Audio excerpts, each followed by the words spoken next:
The more you give, the more you receive. Chapter 1. The Hollow Chase. Alex Carter was the picture of professional success. As the CEO of Nextech, one of New York's leading tech companies, his days were meticulously scheduled and filled with meetings, deadlines, and business deals. His name was synonymous with innovation, and his peers envied his lifestyle. From his penthouse overlooking Central Park to the luxury cars parked in his garage, Alex had everything that money could buy. Yet, no one knew that beneath the surface of his perfect life was a deep sense of emptiness. His nights were spent staring out at the city lights, wondering if this was all life had to offer. The holiday season was especially difficult for Alex. The city buzzed with festive cheer. Twinkling lights, bustling shoppers, and the scent of roasted chestnuts filled the air. But for Alex, it was just another season of loneliness. His work had consumed every part of his life, leaving no room for family, friends, or genuine human connection. Chapter 2. The encounter. One chilly morning, as Alex walked his usual route to work, something caught his attention. Near the subway entrance, a man sat on the ground, holding a cardboard sign that read, "I used to be like you. A little help would mean the world." Alex glanced at the man briefly. He was bundled in an old coat, his hands rough and weathered from the cold. Their eyes met for a fleeting moment, and Alex felt a strange sense of recognition. Something about the man's gaze reminded him of his own reflection in the mirror. He hesitated but then kept walking. His schedule was packed, and he convinced himself he didn't have time to stop. Yet, the image of the man lingered in his mind throughout the day, gnawing at his conscience. That night, as Alex stared out at the city from his penthouse, the man's sign echoed in his thoughts. "I used to be like you." Chapter 3. The first step. The next morning, Alex made a decision. On his way to work, he stopped at a cafe and bought 2 coffees and a sandwich. As he approached the subway entrance, he saw the man sitting in the same spot. "Hi," Alex said, handing the man the coffee and sandwich. The man looked up, surprised. "Thank you," he said, his voice soft but filled with gratitude. "What's your name?" Alex asked, sitting down on the bench beside him. "David," the man replied. "I used to be an architect. Designed homes for a living. Funny how life can turn upside down, huh?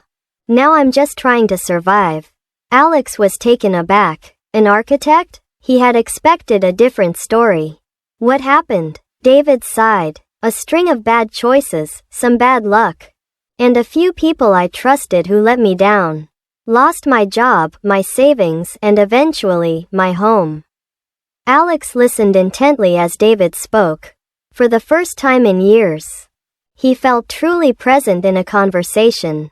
Chapter 4. A ripple begins. Over the following weeks, Alex made it a point to visit David regularly.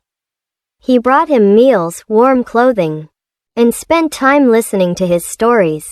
David wasn't just a homeless man. He was a father, a dreamer, and someone who had once been at the top of his profession. Inspired by David's resilience and honesty, Alex decided to do more. He shared David's story on social media, urging people to look beyond the stereotypes of homelessness and show compassion. The post went viral. Thousands of people shared it, offering words of encouragement, donations, and ideas for how to help. Among the comments, one stood out. "I know David. He was my mentor at my first job. Let's help him get back on his feet." Alex reached out to the commenter, a former colleague of David's named Mark. Together, they came up with a plan to support David in rebuilding his life. Chapter 5. A new beginning. Alex rented a small studio apartment for David and helped him reconnect with his professional network. Mark arranged a meeting between David and a local contractor who admired David's previous work and was willing to give him a chance. It wasn't easy for David to adjust at first. After years of living on the streets, he struggled with self-doubt and anxiety. But with Alex's encouragement and Mark's support, he began to regain his confidence. Meanwhile, Alex started reflecting on his own life. Helping David had awakened something in him, a sense of purpose he hadn't felt in years. He realized that his success felt hollow because it lacked meaning. Chapter 6: The Ripple Effect. Alex decided to channel his resources into creating something that could make a difference. He launched the Ripple Effect Foundation, an initiative focused on providing housing, job training, and mental health support to the homeless. David became one of the foundation's first beneficiaries and later, its ambassador. His story inspired countless others to believe in second chances. At the foundation's first community event, David stood before a crowd and shared his journey. "When Alex found me, I thought my story was over. But he reminded me that even the smallest acts of kindness can create ripples. And now, I get to be part of those ripples." Chapter 7: Love and Legacy. Through his work with the foundation, Alex met Sophia Reed, a passionate social worker who shared his vision for creating meaningful change.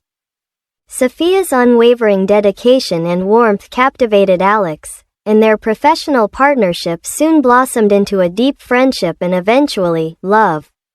Together, Alex and Sophia expanded the Ripple Effect Foundation into a national movement, helping thousands of people regain stability and hope. Years later, as Alex stood on the stage at an event honoring the foundation's achievements, he looked out at the audience. Among them were David, now a successful architect once again, and Sophia, who had become his anchor. "Every ripple starts with one drop," Alex said. "I didn't realize it at the time, but meeting David changed my life as much as it changed his. The more you give, the more you receive." The room erupted in applause, and Alex felt a sense of fulfillment he had never known before.